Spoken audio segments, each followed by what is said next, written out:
महान आचार्य चाणक्य ने कहा था कि जिस व्यक्ति ने यह समझ लिया कि क्या, कब, कहा और कितना बोलना है, तो उस व्यक्ति को सफल होने से कोई नहीं रोक सकता।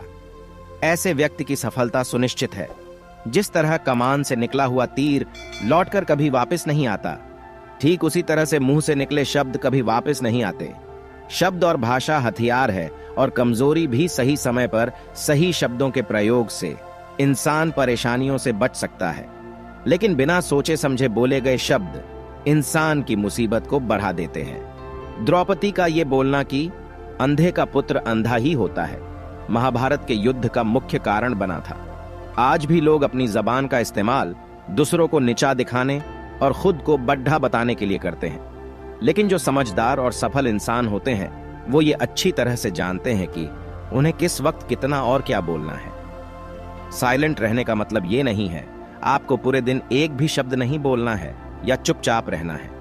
मौन का मतलब है कि बेवजह शब्दों का प्रयोग नहीं करना है। जहां जरूरत है वही ही बोलना है, अपनी लक्ष्य पर ध्यान केंद्रित करना है। आज हम चुप रहने के 7 ऐसे फायदे जानेंगे जिन्हें जानने के बाद आप आज से ही नहीं बल्कि अभी से उतना ही बोलोगे जितनी आपको जरूरत होगी। 1. मौन लोगों का ध्यान खींचती है। महान आचार्य चाणक्य अपनी चाणक्य नीति में बताते हैं कि उन्होंने अपने हजारों शत्रुओं को अपनी खामोशी से परास्त किया था। वो खामोश रखकर अपने शत्रुओं को विचारों में उलझाए रखते थे और सही समय आने पर वह अपने दुश्मनों को ईंट का जवाब पत्थर से देते थे। साइलेंट यानी चुप्पी किस तरह लोगों के अटेंशन को लाभ करती है, यह बात आप इस उदाहरण से समझ सकते हो कि जब क्लासरूम में टीचर किसी विषय पर बात करते हैं तो स्टूडेंट्स उनके बात को बिल्कुल ध्यान से सुनते हैं, लेकिन जब अचानक टीचर या स्पीकर बोलना बंद कर देते हैं तो सभी लोग आश्चर्य में पेडी आ जाते हैं। अरे क्या हो गया भाई, कम्युनिकेशन बंद क्यों हो गई? ठीक यही फार्मूला हमारे दैनिक जीवन में भी लागू होता है। जब आप अपने काम से काम रखते हो, दूसरों के मामले में दखल नहीं देते हो, जरूरत हो तभी बोलते हो, तो लोगों का ध्यान आपके ऊपर जाता है। और अगर आप कम बोलते हो, जरूरत हो तभी बोलते हो, तो लोग आपकी बातों को ज्यादा महत्व देंगे। लोग आपकी बात को उन लोगों की तुलना में ज्यादा प्रेफरेंस देंगे, ज्यादा याद रखेंगे जो लोग बिना जरूरत के बक बक करते रहते हैं। 2. मौन बातचीत में मदद करता है। शांत रहना मोल भाव यानी निगोशिएट करते वक्त आपकी बहुत ज्यादा हेल्प कर सकता है। बातचीत के दौरान आप अचानक चुप हो जाते हो और सामने वाले इंसान को जवाब नहीं देते हो, तो ये खामोशी उस दूसरे इंसान को ये सोचने पर मजबूर कर देती है कि आखिर आप क्या सोच रहे हैं। तो फिर इसी चीज का आपको फायदा उठाना है। सामने वाले को ये सोचने दे कि आप क्या सोच रहे हैं। मान लो आप कोई डील फाइनल कर रहे हो, तो सामने वाले पार्टी को जल्दी से यस या फिर नो कहकर जवाब मत दो, कुछ सेकंड का पोज लो। आपकी ये चुप्पी सामने वाले इंसान को परेशान करेगी और वो सामने वाला इंसान बोलकर आपकी इस खामोशी को भरना चाहेगा। उनको सारी बातें बोलने दें, जिससे आपको बातचीत आगे बढ़ाने में मदद मिलेगी और आपका साइड बातचीत के दौरान ज्यादा भारी रहेगा। 3. मौन आपको विश्वास बनाने में मदद करता है। अगर आप एक मजबूत रिलेशनशिप बिल्ड करना चाहते हो, तो उससे पहले आपको ट्रस्ट यानी विश्वास बिल्ड करना होगा। और विश्वास तभी बिल्ड होगा जब आप सामने वाले इंसान की बातों को ध्यान से सुनोगे, यानी बातचीत के दौरान बोलोगे कम और सुनोगे ज्यादा।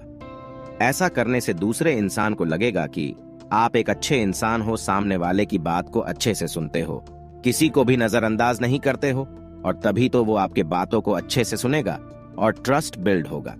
4. उत्तर प्राप्त करें। आपने ऐसे कई सारे लोगों को देखा होगा जो कोई प्रश्न पूछने के बाद रुकते ही नहीं हैं, अपनी बकबक चालू रखते हैं या फिर दूसरे को बोलने का मौका ही नहीं देते। अगर आप भी ऐसा करते तो आपको दूसरे इंसान के प्रोस्पेक्टिव को जानने का मौका ही नहीं मिलेगा। लोग आपके प्रश्नों का जवाब ही नहीं देंगे। इसीलिए कोई भी प्रश्न पूछने के बाद आप साइलेंस हो जाओ। आप अपना ओपिनियन मत दो। लोगों का क्या ओपिनियन है उस बात पर, उस प्रश्न पर आप जानने की कोशिश करो। शायद आपको कुछ नया सीखने को मिल जाए। कुल मिलाकर आप प्रश्न पूछने के बाद जितना जल्दी चुप हो जाओगे, आपको उतना जल्दी आंसर मिलेगा। स्वामी विवेकानंद, जो अपनी बुद्धिमता और विजडम के कारण पूरी दुनिया में जाने जाते हैं, उनमें भी ये क्वालिटी देखने को मिलती है। वे भी अपने गुरु रामकृष्ण जी से जब भी कोई प्रश्न पूछते थे तो अपना ओपिनियन तो बाद में देते थे, लेकिन पहले प्रश्न पूछने के तुरंत बाद चुप हो जाते थे, ताकि उनके गुरुदेव की क्या राय है उस प्रश्न को लेकर उस बात को लेकर ये जान सके। 5. नम्र शक्ति। साइलेंस एक शॉर्ट पावर है, मतलब एक ऐसी पावर से है जिसकी मदद से आप सामने वाले से बिना लड़े हरा सकते हैं। इसका सबसे बेहतरीन उदाहरण है महात्मा गांधी जी, जो कि सत्य और अहिंसा के मार्ग पर चले थे और बिना एलडीडेढ़े उन्होंने अंग्रेजों को धूल चटाई थी।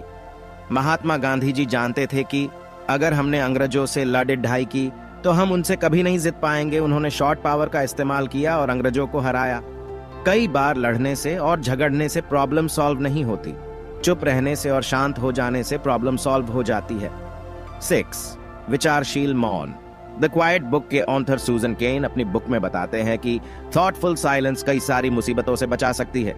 एक लड़का लैपटॉप खरीदने जा रहा था, तभी उसको रास्ते में वर्षों पुराना एक दोस्त मिलता है जो उसको बोलता है कि तुम जहां लैपटॉप खरीदने जा रहे हो उसी के पास में एक घर है, वहां ये सामान डिलीवर कर देना। वह अपने दोस्त को ना नहीं बोलता है और उसका सामान ले लेता है, लेकिन जहां सामान डिलीवर करना था वो घर उस दुकान से काफी दूर था। उसका बहुत सारा समय बर्बाद हुआ। उस आइटम को डिलीवर करने के बाद जब वह दुकान पर पहुंचा तो वह दुकान बंद हो चुकी थी। उसे अपने दोस्त के ऊपर बहुत ज्यादा गुस्सा आया। इसीलिए हमें हमेशा हाँ नहीं कहना चाहिए, ना कहने और साइलेंस के पावर को समझना चाहिए। इन सब बातों से आप ये समझ चुके होंगे कि साइलेंस में बहुत ज्यादा पावर है। साइलेंस के पावर को कम नहीं समझना चाहिए। साइलेंस आपको बहुत सारी मुसीबतों से बचा सकती है, और अगर आप भी इन बताई गई बातों को अपनी लाइफ में उतारते हो, जहां जरूरत हो वहीं बोलते हो, तो डेफिनेटली आपको बहुत ज्यादा फायदा होगा।